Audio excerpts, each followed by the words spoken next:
plenitude do Espírito Santo, mesmo nessa igreja há problemas. Mesmo na igreja onde o Espírito Santo está aí, imbuindo as pessoas, movendo as pessoas, onde Ele está fazendo milagres, porque milagres eram feitos, mesmo nessa igreja há problemas, porque há seres humanos, há trigo misturado com joio e joio com trigo. Mesmo nessa igreja há problemas.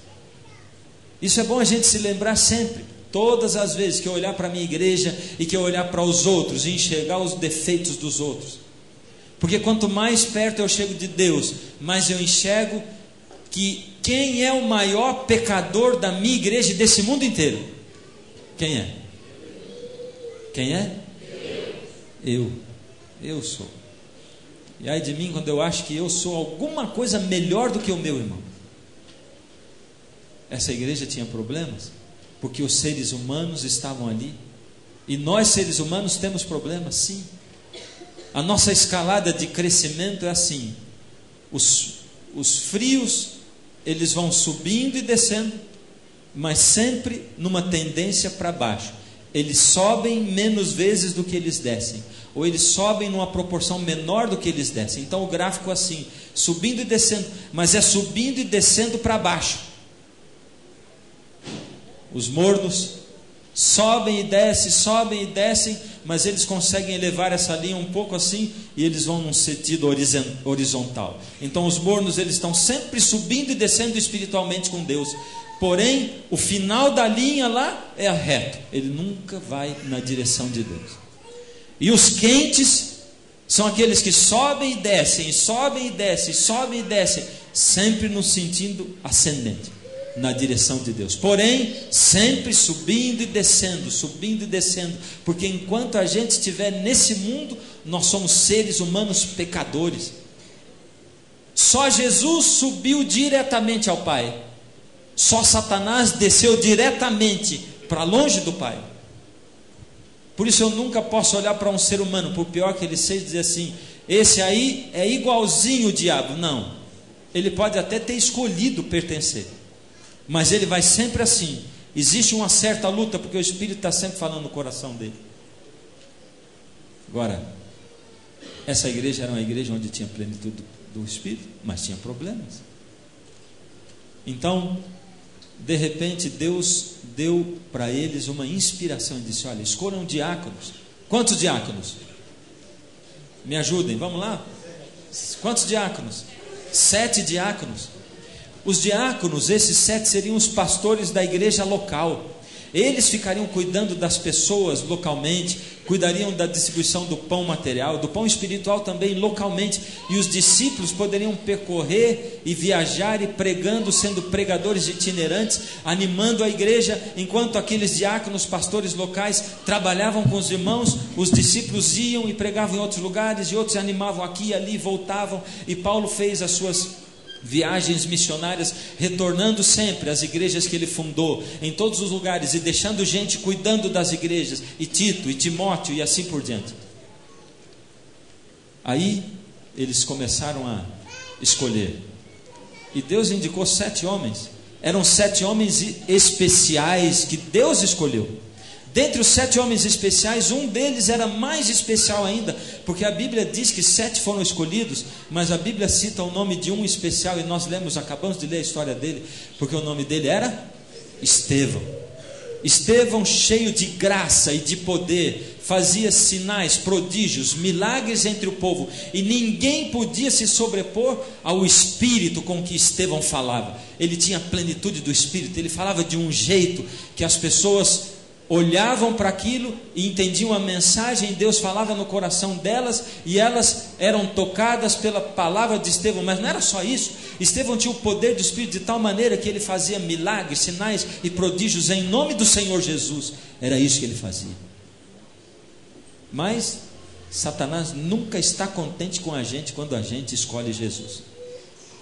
Por isso que Jesus diz assim: vós não sois do mundo, porque se vós fosseis do mundo, João 15, o mundo vos amaria, porque o mundo ama o que é seu. Por isso o mundo vos odeia, porque não sois do mundo. E aqui tem um monte de mensagem embutida nesse negócio. Deus está dizendo para você assim: Você está satisfeito com a sua vida? O mundo está feliz com você? Não tem ninguém te incomodando? Teu cristianismo está carunchado. Tem problema aí. Porque quando você começa a seguir a Jesus, você vai começar a ser perseguido, mesmo dentro da igreja. Porque tem uma mistura aí dentro. Então, se você escolheu seguir a Jesus, cuidado, porque o mundo vai perseguir você. Porque as pessoas odeiam aquilo que é de Jesus. E conforme Estevão pregava, quanto mais ele pregava, quanto mais ele se levantava para expor a palavra que Deus pedia para que ele expusesse, mais os líderes religiosos da época se voltavam contra ele. Quanto mais o tempo passa e mais se aproxima da volta de Jesus, mais eu vejo o quanto nós, como religiosos, nos parecemos mais ainda com os líderes religiosos judeus. E a Bíblia está aqui nos chamando a atenção para dizer: Fernando, você é pastor, cuidado para você não se comportar como se comportavam os líderes judeus. Cuidado para você não olhar para o Senhor Jesus, olhar para o Espírito Santo, olhar para as obras dele e se colocar de lado e a quem. Cuidado para não fazer igual eles faziam. Cuidado. E eu não estou dizendo que as instituições são corruptas, pelo contrário. Aliás, elas são corruptas sim, porque eu faço parte delas. E eu sou um ser humano. E eu sou um ser humano corrompido pelo pecado. Eu não estou jogando pedra nas instituições e dizendo cuidado, porque as instituições da igreja e da igreja adventista e da igreja católica e disso, aquilo são más. Não.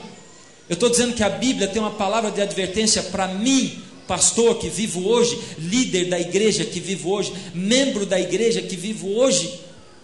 A palavra de Deus está dizendo para mim: cuidado, olha como se comportavam os líderes, os fariseus, os hipócritas judeus, a raça de víboras, e não seja igual. O Senhor Deus conclamou Estevão para pregar, e ele foi pregar imbuído do Espírito Santo de Deus. E aí a perseguição veio, e Estevão foi levado a julgamento injustamente. Estevão era o homem de poder, Estevão, o homem de Deus, Estevão, era o homem sobre quem estava a plenitude do Espírito Santo. Agora veja só, se o homem de Deus, o homem de poder, foi preso injustamente, acusado injustamente, com testemunhas falsas, e a igreja de poder começou a orar pelo homem de poder, e se a plenitude do Espírito estava lá, a receita, a equação é simples. Um homem de poder preso injustamente, com uma igreja de poder orando pelo homem de poder, ele vai ser solto e liberto. Certo ou errado? Eu não ouvi bulhufas vocês falam. Certo ou errado? Essa igreja aqui é a mesma que tem estado todas as noites ou não? Porque eu estou achando diferente. Toda noite o povo responde. Certo ou errado? Errado? Ué, se um homem de poder é preso e uma igreja de poder ora por ele, se um homem de poder passa problemas e a igreja de poder ora por ele, não é liberto? Nem sempre. Pois é, nem sempre. Mas a gente não lembra disso, né? A gente não lembra. A gente só faz cobrar a Deus por aquilo que a gente acha que Ele não está fazendo por nós. Aí Estevão foi levado a julgamento, ele se defendeu, fez o sermão dele. Eu quero convidar você a fazer um dever de casa hoje também. Vai ler Atos 6, 7, vai ver Atos 6 para ver a defesa de Estevão, ver o que ele falou. E quando a Bíblia diz que ninguém podia se sobrepor ao espírito e ao poder com que falava Estevão, aqui estava dizendo que quando Estevão falou imbuído pelo Espírito de Deus, e a defesa bíblica que ele fez foi impecável, e eles ficaram mudos diante de Estevão, e eles não tinham por onde escapar, porque não só Estevão falava da Escritura, mas ele falava com autoridade, ele falava com intrepidez, o poder do Espírito estava sobre ele. Porém, quando aquela liderança instituída de poder terrestre e não celeste viu aquilo, e quando eles não viam por onde eles tinham que escapar, eles decidiram perseguir Estevão e matar Estevão. E quando o rosto de Estevão brilhou, Deus estava dizendo: vocês não estão dizendo que ele está acusando, falando contra Moisés?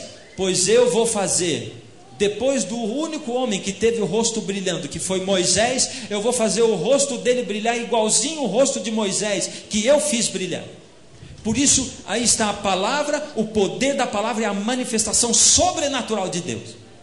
E eu tenho chegado a uma conclusão: quanto mais os dias se aproximam, menos nós queremos ouvir falar de milagres.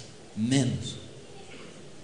Porque nós não estamos preparados para ouvir falar de milagres. Nós estamos dispostos a odiar quem fala de milagres. Nós estamos dispostos a odiar quem fala de acontecimentos sobrenaturais que acontecem na sua própria vida. Nós não podemos aceitar isso. Mas na vida de Estevão, de Paulo, de Pedro, de João, de todos eles estavam presentes. Aí arrebataram Estevão. Aquele acontecimento sobrenatural e o rosto deles brilhando serviu para eles terem mais raiva dele.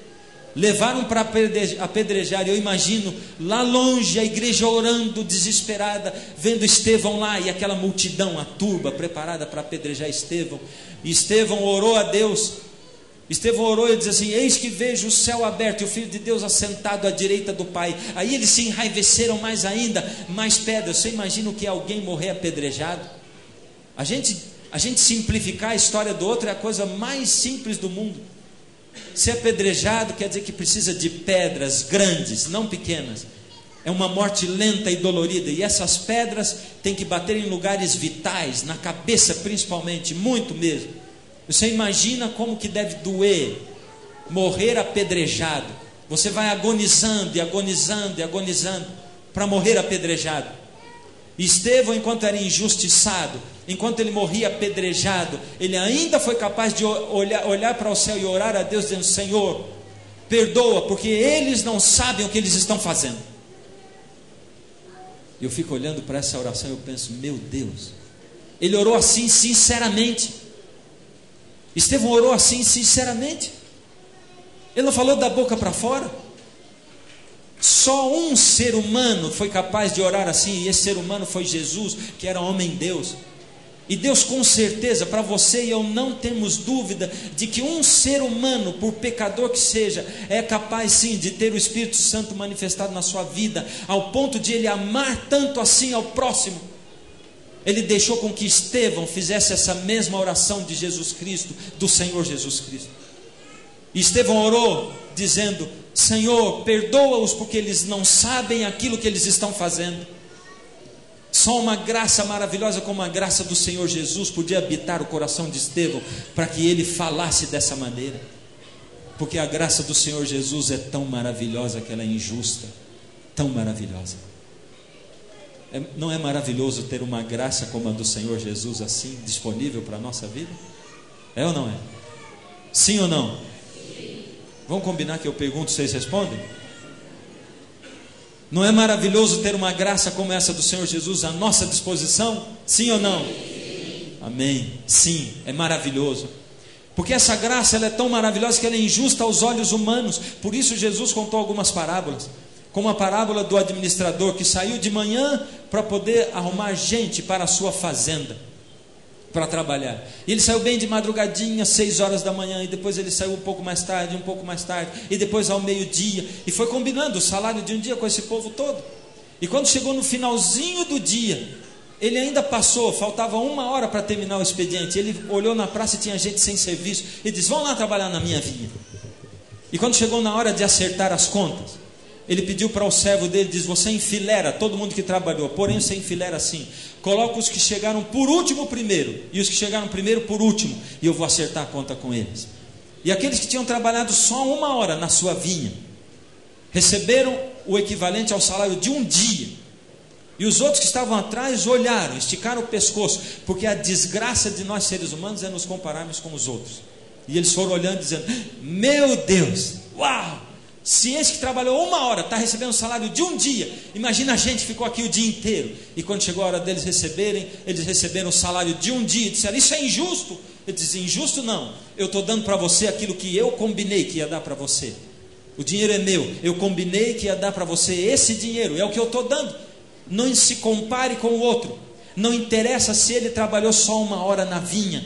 Essa é a justiça de Deus. Vai ter gente que vai passar a vida inteira na igreja, orando, jejuando, dedicando a vida a Jesus, cantando, deixando de fazer um monte de coisas que o mundo oferece. E vai ter gente que vai passar a vida inteira no mundão, fazendo tudo o que quer, tudo o que deseja, viciando em drogas, em cigarro, em bebida, indo para a balada toda noite, vivendo a vida que quer, e ainda acima de tudo ganhando muito dinheiro mesmo. E esse daí que, entre aspas, aproveitou a vida, no último momento da sua vida, pode aceitar o Senhor Jesus e ser salvo. E você talvez chegue no céu e diz assim: meu Deus, como é que esse fulano está aqui no céu? E Jesus vai dizer: ele me aceitou na última hora. E você vai dizer para Jesus: mas isso é injusto? Por isso, querido jovem, saiba de uma coisa: você pode sim passar a vida inteira na balada, você pode passar a vida inteira desperdiçando sua vida nos vícios, pode passar e ainda ter oportunidade de salvação. Sim, eu não posso esconder de você, essa é a verdade. E Jesus me manda dizer a verdade, e a verdade é essa. Porém, quem disse que você vai ter um coração sincero, para no fim de tudo chegar para Deus e dizer: Senhor, o Senhor conhece o meu coração, por misericórdia, Deus, me salva. Porque o Senhor Deus diz na sua palavra sobre tudo o que você tem que guardar: filho meu, guarda o teu coração. Eu era pastor no interior de São Paulo, e numa madrugada uma mulher telefonou lá em casa, desesperada. E ela disse para mim: pastor, o meu menino morreu, o meu menino morreu, o meu menino morreu. Eu conheci o menino dela. Ela dizia assim: desculpa, pastor, desculpa, mas por que desculpa, irmã? Eu mal consegui entender quem que estava falando comigo, tanto que ela chorava. Era umas 3 horas da manhã, ela chorava desesperada: o meu menino morreu, o meu menino morreu, o meu menino morreu. Desculpa, pastor, desculpa, eu preciso que eu faça o funeral dele amanhã, desculpa. Eu digo: irmã, por que você está pedindo desculpa? Eu não estou entendendo. Pastor, pensa que eu não sei a enrascada na qual estou metendo o Senhor? Eu conheci o menino dela. O menino dela nasceu na igreja. O menino dela sentou nos bancos da igreja.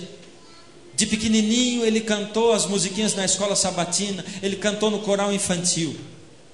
Porém, na adolescência dele, ele escolheu o caminho dele. E jovem, você escolhe o seu caminho. Você sabe o caminho, você é responsável. Se você tem idade para escolher a sua namorada e para querer namorar, você tem responsabilidade sobre a sua vida.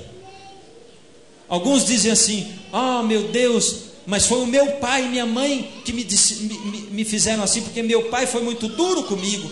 Outros dizem: meu pai foi muito desleixado comigo, meu pai nunca deu exemplo para mim.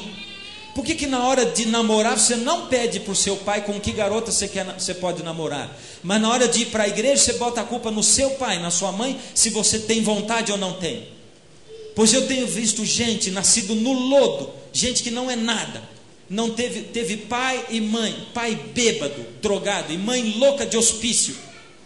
Gente que é verdadeira pérola, jovens dentro da igreja, e que procuraram a igreja porque quiseram, por iniciativa própria. Nunca acuse um pai ou uma mãe por aquilo que o filho é. O filho mais rebelde do mundo se chama Lúcifer, e o pai dele é o Senhor Deus. Deus é o Deus da liberdade. Você, jovem, é livre para escolher a sua vida, viver do jeito que você quer. Você é adulto também. Para de colocar culpa na sua vida, no seu passado, no que a sua igreja fez com você, o que os seus líderes não apoiaram ou apedrejaram você. Você é o único responsável pela sua vida. Todos nós somos seres humanos e temos as mesmas possibilidades, em níveis diferentes, cada um à sua maneira, mas Deus oferece para você o mesmo nível de oportunidade. Se você é um ser humano, você tem as mesmas condições. Para de acusar a sua igreja, a sua liderança, o seu pastor. Para de acusar o seu pai e a sua mãe. É você quem escolhe aquilo que você quer ser. E aquele jovem deixou a igreja, deixou a casa dele. Foram feitas inúmeras visitas, apelos, porque muitos jovens ficam cegos. Eles acham que eles vão ser felizes lá fora, e eles não veem que estão se afundando no abismo. Eles não veem que estão metendo o pé deles no lodo, na lama. Eles estão se encharcando. Eles não veem que pode ser que daqui a pouco, quando eles quiserem sair, vai ser muito, 10, 20, 30 vezes mais difícil do que está sendo hoje. E você, jovem, se você tem esse desejo de viver fora, e de sair, e de fazer o que você quer, e se libertar das suas regras, saiba que nesse mundo ninguém é livre. Porque se você quiser ir daqui na sua casa, vai ter um monte de leis de trânsito para você fazer e seguir, senão você vai bater o seu carro, vai ser multado. E Deus, o Senhor do universo, tem também as suas leis para dirigir e regrar esse mundo. Deus quer dirigir a sua vida, mas você é livre para fazer dela, desculpa o termo, a porcaria que você quiser. E muitas vezes nós fazemos na nossa vida uma porcaria porque nós queremos. Uma vez numa igreja um jovenzinho chegou para mim e disse, eu estava fazendo uma série. Uma garota veio falar comigo, pastor, eu trabalho com adolescentes, e sabe, lá na minha igreja eu tenho o Judson. Eu queria que o senhor, aqui na igreja tem o Judson, eu queria que o senhor falasse com o Judson, por favor. Eu digo, o que acontece com o Judson? Ah, pastor, o Judson veio me fazer um pedido muito esquisito. Mas que pedido esquisito é esse? O Judson pediu para ser desbatizado, pastor. Eu digo, ué, que negócio é esse? Desbatizado, essa é a primeira vez na minha vida, ministério, que alguém pede para ser desbatizado. O povo pede para ser batizado. Eu até imaginei uma cerimônia de desbatismo. A pessoa já vem molhada, você enxuga ela todinha com secador e tal, né? Porque no batismo você molha. Aí eu digo, bom, vamos lá conversar com o Júlio. Entrei na sala pastoral. Aí digo assim, um rapazinho de 16 anos. Eu entrei e já ficou sem graça. Digo, Júlio, você pediu para ser desbatizado? Eu não. Eu digo, Júlio, ou você ou a fulana estão mentindo, porque ela disse para mim que você pediu para ser desbatizado. Ah, pastor, eu pedi mesmo para ser desbatizado. Ué, por que você quer ser desbatizado, Júlio? Ah, pastor, é porque... o negócio é o seguinte, pastor, eu quero ir para a balada e eu não quero ir batizado porque eu sei o compromisso que eu fiz com o Senhor Jesus lá no tanque batismal. E por mais estranho que pareça, por mais esquisito, foi um dos pedidos mais genuínos que alguém já fez para mim na vida. Porque o Judson não queria ser falso. Por isso ele estava pedindo para ser desbatizado. Ele não queria ter duas caras. Ele queria ser autêntico. Eu disse, Judson, eu quero dizer para você que para ser desbatizado não dá. Assim como não dá também para ser descasado. Não tem como. Você pode separar, mas vão ficar cicatrizes tremendas aí. Então, Judson, o compromisso que você fez com Jesus uma vez foi para toda a vida. É isso. Aí, Judson, eu quero dizer para você que você pode ir para a balada. Posso? Pode. Deus diz que você é livre para fazer o que você quiser, Judson. Mas eu queria te pedir um negócio. Não vai, Judson. Não vai porque você vai se meter no meio do inferno. Quando você estiver pondo a sua roupa para ir, você vai sentir o Espírito falando com você e uma coisa incomodando, dizer, você está fazendo errado, você está fazendo errado. Não vai, não vai, não vai. E quando você estiver andando para lá, ele vai falar de novo, e vai falar e vai incomodar você. E quando você entrar lá dentro, você já ouviu uma história que diz assim, que quando você entra num lugar que Deus não gosta, os anjinhos ficam tudo lá de fora? Ouvi, não é verdade? É verdade. Mas você vai levar o Espírito Santo para dentro da balada, dentro do seu coração. Os anjos ficam fora, mas você vai carregar o próprio Senhor Deus na pessoa do Espírito Santo para dentro da balada, e Ele vai falar com você como nunca, e Ele vai dizer para você que você está errado. Só que esse vai ser o primeiro dia, depois a voz vai ficar mais fraca, e mais fraca, e mais fraca, porque você vai fechando portas entre você e Deus, e aí você vai deixar para acordar quando estiver na miséria, na desgraça, e aí pode ser duro demais. Pode ser que você não consiga. A graça de Jesus é uma graça tão ilimitada. Aquela senhora pedia desculpa, ela dizia, pastor, sabe por quê? Eu estou colocando o senhor numa enrascada. O menino dela cresceu, saiu da igreja para fazer o que ele queria, só que a gente não percorre nem na vida os caminhos que a gente escolhe. Ou você escolhe percorrer os caminhos que Deus escolhe, ou você escolhe percorrer os caminhos que o diabo escolhe. E aí ele foi aos pouquinhos, com um nadinha de nada, sem intenção nenhuma, mas ele foi aqui, entrando num viciozinho aqui, numa musicazinha rock ali, numa coisa ali, outra coisa ali, e ele foi se infiltrando nesse mundo até que ele se tornou, não só um drogado, mas um um traficante, um dos piores traficantes da nossa região. E havia uma disputa de poder, e naquela madrugada o rapaz, o filho dela, tinha morrido baleado pelas costas por disputa de poder, uma quadrilha inimiga deles. 10 tiros pelas costas. E ela dizia: pastor, eu estou colocando o senhor numa enrascada, porque o que o senhor vai falar amanhã no enterro do meu menino? O senhor vai abrir sua Bíblia e dizer que Jesus vai voltar, e que quando ele der a palavra de ordem, a sepultura do meu filho vai se abrir, e ele vai ressuscitar para encontrar Jesus e para ir para o céu. Eu sei, pastor, eu estou pedindo desculpa, porque o senhor está numa enrascada. O senhor não vai ter o que falar amanhã no funeral do meu menino. Eu digo: para de me pedir desculpa, irmão, porque o ladrão na cruz escancarou a porta da graça. Lembra? Eu falei isso durante essa semana. De vez em quando eu tenho que falar isso para alguma mãe desesperada. O ladrão na cruz escancarou a porta da graça. Porque quando não tinha nenhum momento, nem um segundo mais para descer da cruz e dizer: agora eu tenho uma vida nova, ele só teve tempo para olhar na cruz do meio e dizer: lembra-te de mim quando entrares no teu reino. E o Senhor Jesus ali do centro disse: na verdade eu te digo que hoje estarás comigo no paraíso. Irmã, se o teu filho teve 10 segundos e um coração sincero para dizer: Deus, eu nasci nessa igreja, Deus, o Senhor conhece o meu coração é puro, Deus, me salva, então ele vai estar sim. E o que eu vou pregar amanhã é exatamente isso: que Jesus virá, dará a sua palavra de ordem, e que a sepultura do seu filho, se Deus quiser, vai se abrir. Não é maravilhoso ter uma graça tão maravilhosa assim, tão abrangente à nossa disposição? Sim ou não? Sim. Que coisa maravilhosa, uma graça dessa à nossa disposição. Mas tem algumas coisas que me deixam mais pensativo ainda. Mais pensativo ainda. O Senhor Deus, o Senhor Jesus, quando esteve nessa terra, a palavra tônica dele aqui era amor, graça. É maravilhoso ter uma graça dessa à nossa disposição. Mas tem um texto na Bíblia que me preocupa muito. Ele está em Mateus, no capítulo 6. E eu queria que você abrisse. Mateus capítulo 6.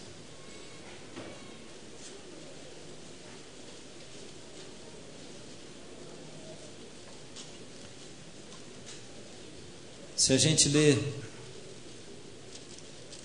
do verso 9 em diante, diz assim: portanto, vós orareis assim. E eu quero que você fale, quem não abriu a Bíblia, fala de cor que você sabe. Pai nosso,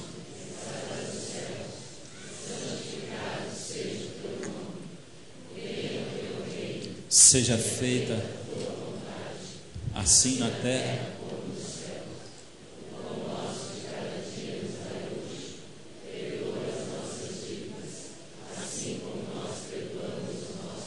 para aí. Perdoa as nossas dívidas.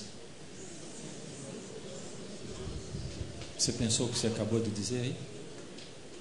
Deus está dizendo para você e para mim: filho, eu tenho uma graça maravilhosa para oferecer para você. Ela é tão maravilhosa que ela é injusta. Pode ser que você se arrependa no último dia da sua vida. Eu ainda, se você tiver um coração sincero, eu vou perdoar você, filho. Mas saiba de uma coisa: eu estou dando para você a medida em que eu te perdoo. Eu perdoo você na medida em que você perdoa o seu próximo. É isso que eu faço. Portanto, vós orareis assim. Os discípulos pediram: Senhor, ensina-nos a orar. E Jesus disse: vocês vão orar assim: perdoa, Senhor, as minhas dívidas, porque eu sou um pecador miserável. Eu vivi a minha vida no pecado, Senhor. Eu não tenho nada, eu não tenho forças para querer seguir o Senhor. Eu nem gosto de orar, eu não gosto de Deus, eu não gosto de igreja. Mas, Senhor, me ajuda, porque eu preciso gostar. Ó Senhor, o Senhor sabe quem eu sou, sabe o meu coração. Por favor, me aceita. E ele diz: eu aceito, filho, na medida em que você aceita o seu próximo, o seu irmão, e perdoa o seu irmão. Essa é a medida na qual eu perdoo você. Porque nós somos filhos ingratos. E para isso Jesus contou uma outra parábola de um homem que devia para um rei uma pequena fortuna. E por isso ele foi para conversar, e o rei chamou e disse assim: olha, você está me devendo. Disse: por misericórdia. Se ajoelhou aos pés e disse: eu não posso pagar você, eu não tenho como te pagar, eu não tenho nenhum tostão, me perdoa por misericórdia. E aquele rei perdoou o homem, e aquele homem perdoado saiu pulando de alegria e saltitando. E quando ele chegou na rua, um pobrezinho miserável que devia uns trocados para ele, e ele disse: o dinheiro que você deve para mim. E o outro falou: olha, eu não tenho como pagar, por misericórdia me perdoa. Ele disse: não perdoo não. E Jesus está dizendo: você está fazendo igual, a mesma coisa. Você não está precisando da minha graça maravilhosa, não está precisando do perdão dos seus pecados, você não está precisando que eu aceite você no meu reino como minha ovelha, como meu filho, como cidadão do céu. E por que você está impedindo o seu irmão de entrar no céu, se você não o perdoa? Mas é que o Senhor não conhece ele, Senhor Deus, porque eu já pedi perdão 10 vezes, mas ele não quis nem falar comigo. Porque eu sempre que vou, o culpado é ele. Numa história, sempre o outro é o culpado. Nunca ninguém diz: eu sou o culpado. Nunca, nunca. Numa história de briga, sempre é o outro que é o culpado. E uma vez, eu, pastor de uma igreja, eu tinha 2 membros na minha igreja, o João e o Carlos. O João e o Carlos eram concunhados. Eles se conheceram muito tempo atrás, porque o Carlos se casou com a irmã do João, e um dia o João chegou na casa da irmã, e o Carlos, o marido dela, estava brigando com a esposa, mas era uma briga séria. O Carlos botava a mulher lá embaixo, agredia com palavras, só faltava agredir fisicamente. Mal sabem os maridos que agredir com palavras é ainda pior do que fisicamente. E aí o João chegou e viu aquela briga e se meteu na briga, e o Carlos falou: você cala a boca, porque aqui é a minha casa. Ele diz: mas essa é minha irmã. Ele diz: mas ela é minha mulher, mas antes de ser sua mulher ela já era minha irmã. Ele diz: bom, aqui é a minha casa, você sai fora daqui, senão eu te mato. E o João falou: o que é? Eu mato você mesmo, eu mato. É isso? Então eu saio, mas você espera o que vai acontecer. E o João foi na delegacia e deu parte na polícia, dizendo que foi ameaçado de morte pelo cunhado. Cidade pequena, no outro dia, no jornal da cidade, João e Carlos comerciante da cidade, os 2 cunhados, brigaram essa noite, e Carlos ameaçou, foram parar na delegacia, Carlos ameaçou de morte o João, ambos membros da igreja adventista da nossa cidade. E o Carlos se sentiu arrasado, e o Carlos fez um voto, um propósito na vida dele, dali em diante: eu vou viver a minha vida para desgraçar a vida do João. E ele viveu a vida dele para desgraçar a vida do João. Ele largou da esposa, ele arrumou outras esposas ao longo dos anos, ele foi vivendo miseravelmente. Nunca mais ele voltou para a igreja, mas ele ia sempre à igreja. Ele não se comprometia com ela, mas ele ia lá, sempre. Ele não batizava de novo, mas ele estava sempre lá. E ele dizia: bom, eu não tenho como falar na igreja, como pregar, mas eu tenho um jeito de atingir o João e desgraçar a vida dele dentro da igreja. Ele ia à classe de professores, principalmente quando o João ia passar lição para a classe de professores. E aí ele detonava tanto o João, que em 3 anos que eu estive como pastor lá, 2 vezes o João saiu de ambulância com ameaça de infarto, de dentro da sala da classe de professores da lição da escola sabatina. E um dia eu cheguei e digo: João, vamos acabar com essa miséria, João. Vamos acabar com essa desgraça, essa não graça. Pastor, eu já tentei 1 milhão de vezes. João, se eu for falar com ele e vocês se encontrarem, tudo bem, pastor. Eu peço perdão para ele, é só ele aceitar que eu peça perdão. Eu peço perdão para ele 1 milhão de vezes, de joelhos se precisar. E aí eu orei com o João e fui na casa do Carlos. E conversei com o Carlos e li a Bíblia. E eu fiz um apelo olhando olhos nos olhos, e nós oramos juntos e choramos juntos. E quando eu me levantei, eu digo: Carlos, quando eu vou batizar você? E o Carlos disse: pastor, vamos esperar mais um pouco. Ainda não. Por que, Carlos? Pastor, eu sinto que eu ainda não fiz tudo que eu precisava contra o João. Mas você faz igualzinho a ele. Igualzinho. Você sente que ainda não ignorou a outra pessoa o suficiente, não é verdade? Você ainda não foi duro com ela o suficiente. Você ainda não deixou de conversar com ela o suficiente. Não trocou de calçada tantas vezes quantas eram suficientes. Não evitou sentar longe dela na igreja o suficiente. Você faz igualzinho. E Deus está dizendo para você: filho, eu perdoo você na mesma medida em que você perdoa o seu próximo. Você precisa da minha graça, precisa do meu poder na sua vida, você precisa do perdão e da misericórdia de Deus, pois eu estou disposto sim a perdoar você na mesma medida em que você perdoa o seu próximo filho. Se você não consegue, por misericórdia, quem é você?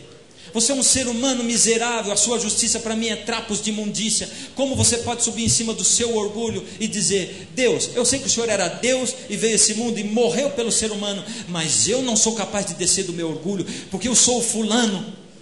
E Jesus está precisando da deposição do meu eu, do meu orgulho. Ele está precisando da minha humildade, que eu me ajoelhe aos pés do meu irmão, que eu participe da cerimônia dos lava-pés, não para lavar o pé da minha esposa e dos meus filhos, mas daquela pessoa com quem eu preciso lavar os pés, porque eu tenho que pedir perdão a ele, porque eu tenho que me reconciliar. Ele está precisando que as cerimônias que a gente faz na igreja de Santa Ceia sejam verdadeiras e que sejam para perdoar, para perdão. Uma vez eu estava na minha igreja pronto para entrar no tanque batismal. Era uma noite de batismos, um domingo. E quando eu estava pronto ali, a igreja cantando, eu com roupão, concentrado, uma irmã chegou para mim, esposa do diretor dos diáconos, do chefe de diáconos. Ele disse: pastor, eu preciso que o senhor me rebatize hoje, pastor. Eu digo: irmã, a senhora já é batizada? Pastor, mas eu preciso. Irmã, a senhora foi escolhida da igreja? Não, pastor, não, mas eu preciso que o senhor me rebatize. Irmã, mas a Santa Ceia é para o perdão dos pecados de quem é batizado. Pastor, eu sei o que o senhor vai me dizer, eu já ouvi 1 milhão de vezes, mas pastor, eu preciso ser rebatizado, porque pastor, eu estive 7 anos longe de Jesus, fora da igreja. E faz 3 anos que eu voltei para Jesus. Só que eu tive um problema na minha vida. A igreja não me disciplinou quando eu saí da igreja. E agora, pastor, eles não sabem o que fazer comigo. Eles não sabem se me abraçam ou se eles me chutam, porque eles não podem me disciplinar quando eu estou voltando. Então, pastor, eu preciso ser rebatizada, porque os olhares dos meus irmãos me condenam. É por isso. Eu disse: vai pôr o seu roupão batismal, porque eu vou te batizar hoje. E ela foi, e eu batizei. Dali 3 semanas, 3 meses, comissão de nomeações na igreja. E alguém citou o nome dela para ser primeira diaconisa. E já na hora, alguém levantou a mão e disse assim: opa, ela não pode, porque ela esteve longe da igreja um monte de tempo, fez atrocidades aí fora e acabou de voltar. 3 anos, acabou de voltar. Ela ainda não pagou tudo que devia, é ou não é? Ela ainda não amargou tudo que devia. Não foi esfregada a cara dela no chão o quanto precisava. E alguém na comissão disse: não, mas ela foi rebatizada. Ah, é? É. Ah, então tá bom. O que perdoa mais, o batismo ou a Santa Ceia? Para Deus, igual. E para mim? E para você? Quando você vê alguém tomando a Santa Ceia, você aceita que Deus perdoou os pecados dele ou dela? Ou você está dizendo: a cara dele e dela não foi esfregada no chão o suficiente ainda?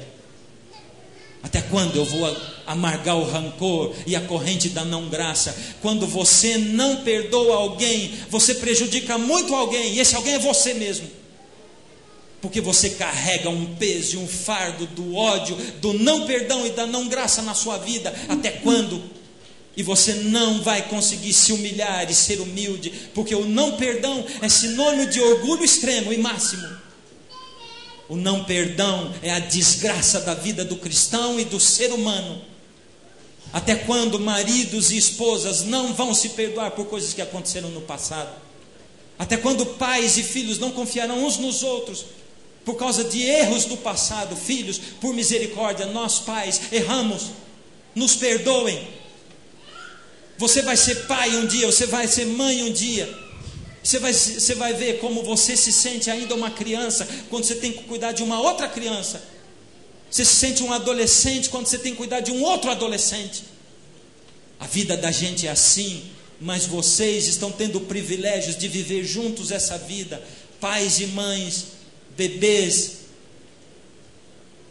Nós temos o privilégio de cuidar de vocês. Por favor, nos entendam e cuidem de nós também. Façam isso conosco e por nós, porque vocês e nós somos iguais, feitos do mesmo barro, feitos da mesma terra, pelo mesmo Senhor Jesus Cristo. E não pense que você nasceu nesse mundo por acaso, porque Ele escolheu você a dedo para nascer aqui. Foi o que Ele disse para Jeremias: eu escolhi você, eu te conheci antes de te formar no ventre da sua mãe, e eu escolhi antes de você sair de lá. É isso. Dentro da sala de julgamento de Estevão tinha um coração sincero. O nome dele? Saulo. Saulo. Um coração sincero. Quando ele viu o rosto de Estevão brilhando feito anjo, ele tremeu. Ele tremeu. O coração dele. Porque ele acreditava tudo errado, mas ele tinha um coração sincero. Aí ele não teve coragem de apedrejar Estevão, porque o coração dele palpitava. Por isso, quando foram apedrejar Estevão, ele arrumou uma desculpa e disse: vocês não vão deixar a capa no chão, deixa que eu seguro a capa de vocês. E segurava a capa. Mais tarde ele conta assim: eu na verdade consenti com aqueles que apedrejavam Estevão. Eu consentia enquanto segurava a capa deles. Porque quando você fica em cima do muro na igreja, quando você fica em cima do muro nos relacionamentos, você consente com o erro que está acontecendo.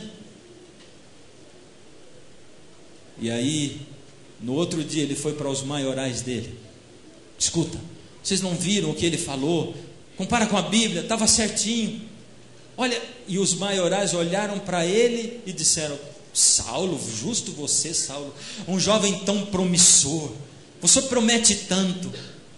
Quando você que estiver seguindo a Deus vai ter sempre dizendo para você assim: puxa, mas justo você vai abandonar essa carreira tão linda, você vai se dedicar tanto assim à sua igreja que você vai deixar o seu futuro de lado. Justo você, tão promissor, você promete tanto.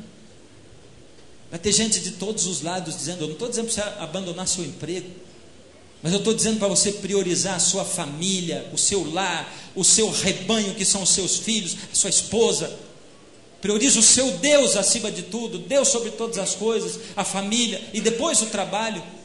No seu tempo e no seu coração, o primeiro lugar do seu coração. E Saulo foi, e eles disseram: Saulo, você não é mais o mesmo. E Saulo agora, tomado de novo pelo inimigo, falando no coração dele, titubeando entre o humano e o divino.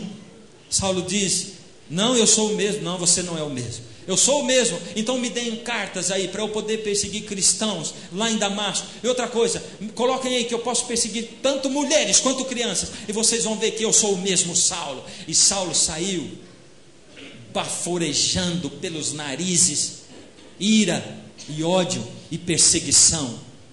Porque, querido, quando você chega muito perto de Deus e você se afasta de Deus, você deixa com que o diabo tome conta de novo na sua vida. O maior e pior tipo de endemoniamento não é endemoniamento total, quando a pessoa vira um alienado, é o parcial. E o inimigo está endemoniando parcialmente um monte de cristãos que estão sentados no banco da igreja, através do orgulho, da inveja, do ódio, do não perdão, do não comprometimento com Deus, através das coisas que você coloca dentro da sua casa, dos CDs que estão lá, os DVDs que estão lá, os filmes que você assiste. E o inimigo está tomando posse, ele está pendurando preguinhos, e nos preguinhos ele está pendurando o casaco dele, e ele está arrastando os móveis para dentro da sua casa, e a sua casa será chamada a casa dele daqui a pouco, e o seu corpo também, e a sua vontade. E Saulo voltou agora pior ainda do que antes. E quando ele foi, mas Deus sabia que ele tinha um coração sincero, Mas gente que tem o coração sincero e não consegue enxergar Deus, não consegue enxergar as lições de Deus, não consegue se humilhar diante de Deus e do próximo, precisa de aprender de um jeito muito difícil. Por isso, no meio do caminho, chegando já lá pertinho de Damasco, uma luz no céu apareceu. Saulo caiu da sua montaria cego no chão. E cego no chão, o Senhor Jesus de lá de cima falou com Saulo. E Saulo, sabe, eu quero dizer uma coisa para vocês. Ainda bem que eu não sou Deus, porque se eu fosse Deus, eu tinha escolhido parecer para o Saulo num outro lugar, não no caminho de Damasco. Tinha público de menos, era muito pouca gente para assistir Deus, aquela cena tão maravilhosa. Você sabe quando que eu apareceria para Saulo? Fala para mim. O apedrejamento de Estevão. Quando o Saulo estivesse segurando a capa dos outros, e os outros com as pedras nas mãos para jogar no meu servo Estevão, eu, Deus, ia fazer uma cena, trovões, raios, relâmpagos, o céu ia escurecer, uma ventania daquela, e eu com a minha voz de Deus ia dizer assim: porque vocês estão apedrejando o meu servo escolhido, o meu pastor Estevão, e você, Saulo, e Saulo ia largar as capas todas no chão. Mas Deus sabia a hora de aparecer para Saulo. E para Deus, a hora de aparecer para Saulo foi depois que o Estevão estava morto. Estevão teve que morrer para abrir a porta do coração de Saulo. A conversão de Saulo não custou só a cegueira dele e uma doença que ele carregou para o resto da vida, custou a vida de Estevão. Porque se Estevão não morresse, Saulo não se converteria. E Deus sabia disso. E Deus sabia que o seu servo Estevão estava disposto até mesmo a depor a sua vida nas mãos de Deus, se fosse preciso, para salvar a vida de uma pessoa, como Saulo. E aí Saulo respondeu para o Senhor Jesus: quem és tu, Senhor? Naquele momento o Senhor Jesus era o Senhor da vida de Saulo. O Senhor. O Senhor Jesus está chamando você para cegar você. Você precisa ser cegado. Precisa alguém que você ama, alguém da sua família morrer para você enxergar o Senhor Jesus. É isso que você está esperando? Precisa alguém ser perseguido para você enxergar que o Senhor Jesus está chamando você? É isso que precisa? Olha para a vida dos cordeirinhos que estão ao seu lado. E se precisar um cordeirinho ser morto para Jesus arrastar você para perto dele, pode ser que um cordeirinho seja morto. Não espere um cordeirinho ser morto por misericórdia. Não espere. Não espere o sofrimento se abater sobre você, a perseguição. Não espere. O Senhor Deus está clamando para você. Aí essa cena é uma das mais lindas da Bíblia. Me emociona profundamente. Porque Deus apareceu para Ananias e disse: Ananias. Ananias era um servo de Deus, em visão. Sim, Senhor. Ananias, tem um homem que está cego. Pois não, Senhor. Você vai lá para curá-lo. Pois não, Senhor. Você conhece a rua direita? Conheço, Senhor. A casa de Judas, meu amigão, Senhor. Vai lá e cura o homem que se chama Saulo. Essa parte eu não entendi bem, Senhor. É Saulo aquele que está vindo para perseguir cristãos, mulheres e crianças? É sim. Ele está cego? Está. E eu vou curá-lo? Você vai curá-lo, porque ele é meu vaso escolhido para pregar a mensagem a esse mundo, nessa geração. E para ele importa me conhecer através do sofrimento.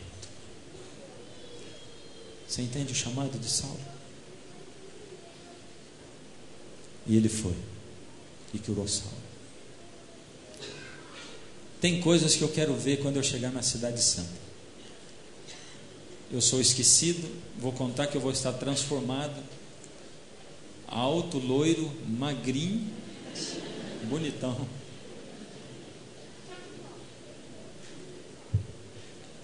E eu quero me lembrar de uma coisa que eu tenho aqui na minha cabeça.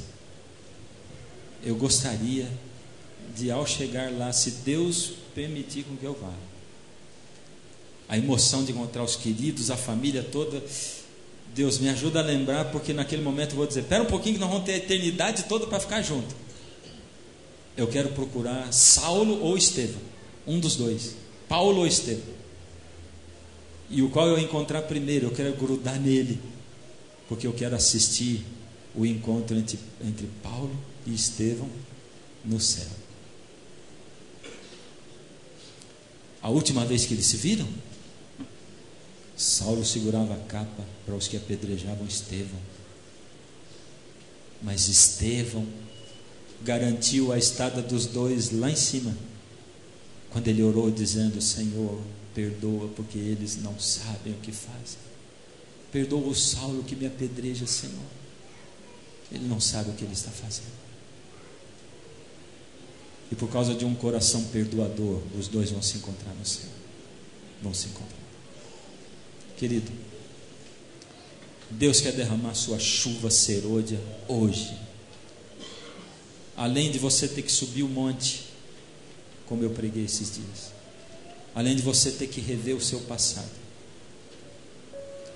além de você ter que fazer uma revolução na sua vida, no seu corpo, na sua mente, na sua alimentação, nos seus hábitos, os hábitos do dia a dia, nas coisas que são colocadas como prioridade na sua vida, Deus precisa que você tenha um coração perdoador, porque os discípulos foram e se perdoaram e oraram e abraçaram uns aos outros. Deus precisa, porque, queridos, Ele vai derramar a sua chuva serôdia. Eu não tenho dúvidas de que Ele já está derramando as primeiras gotas dela. E outro dia eu estava caminhando perto de casa, e aí logo que eu saí começou uma chuvinha fraca, e eu pensei, puxa, mas estou saindo, eu vou levar chuva. Pensei, não, vou continuar mais um pouco, se chover forte eu volto, vou tomar pouca chuva. E fui, e a chuva continuou igual, estável, o tempo todo, aquela chuva que chove mas não molha, né? E eu fui tomando aquela chuva, tomando a chuva, mas não molhava mesmo, e eu caminhava, acho que o corpo quente, e aquilo ia e tal. Quando faltava assim um pouquinho para chegar em casa, alguns passos, de repente fez, aí desagou, e aí eu entrei em casa molhadinho, com menos de 1 minuto de chuva. E eu pensei, meu Deus, é assim. A chuva temporânea é aquela que chove, mas não molha. A gente já começa a sentir os pingos dela hoje. Você vai vivendo um tempão desapercebido, e de repente o aguaceiro vem de uma vez, aí ele molha. Mas a serva do Senhor diz que muitos não vão reconhecer que a chuva serôdia já caiu. Não vão reconhecer, não vão saber. Vão olhar para os outros e vão dizer, fanáticos.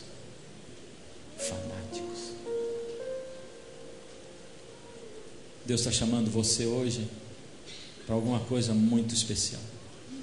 E o apelo de hoje é um apelo difícil. E Ele vai requerer que você saia daí debaixo de onde você está, do salão, venha aqui para cima. Quer saber se tem lugar na frente? Tem lugar para umas 500 pessoas aqui. Deus vai chamar você hoje, você que precisa perdoar alguém. E esse alguém está aqui dentro da igreja hoje. Você que precisa ser perdoado por alguém. Se for preciso ou possível, primeiro já vai e busca essa pessoa no banco dela, onde ela está, e vem junto para cá. Se não, você não sabe onde está, você vem. E quando você que está aí sentado enxergar que essa pessoa está aqui, agora o compromisso é seu de sair e vir ficar do lado dela. Você está entendendo? não é para ficar no bolo da multidão. Quando tiver um monte de gente, não interessa. Você já viu onde a pessoa está quando ela levantou? Você vai sair, vai caminhar, vai ficar do lado dela. Vocês vão pôr a mão no ombro um do outro. E eu quero orar com vocês. Você está entendendo?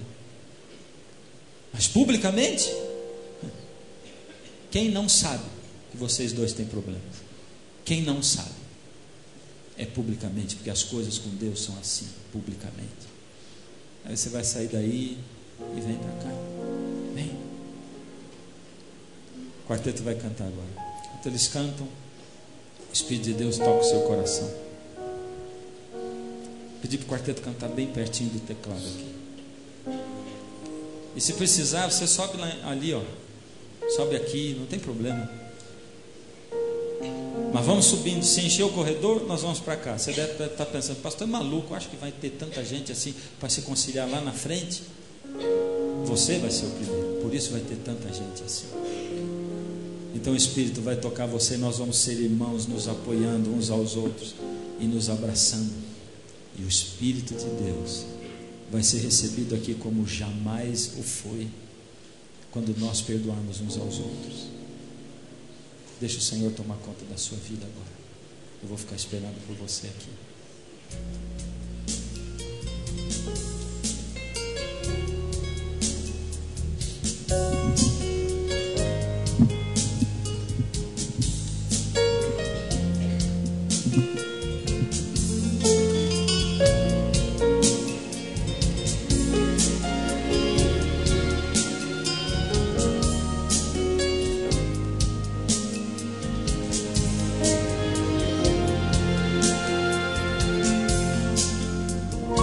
Procuro em minha vida encontrar um sentido,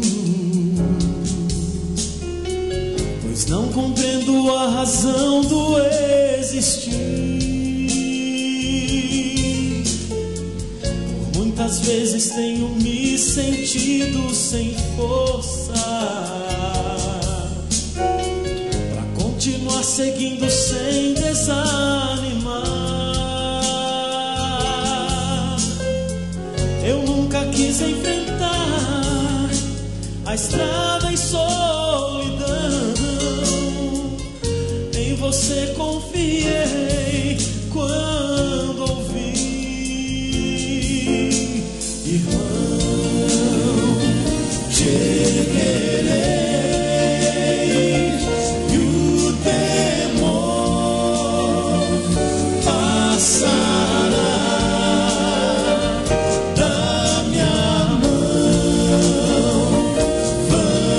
Orar e assim descansar num lugar onde Deus dará força pra lutar. Quando eu cair, tu me erguerás. Sei que às vezes tu também te sentes sozinho, mas é difícil caminhar sem ter alguém pra dividir as provas que enfrentamos na vida e levantar disposto pra recomeçar. Se for preciso enfrentar perigo,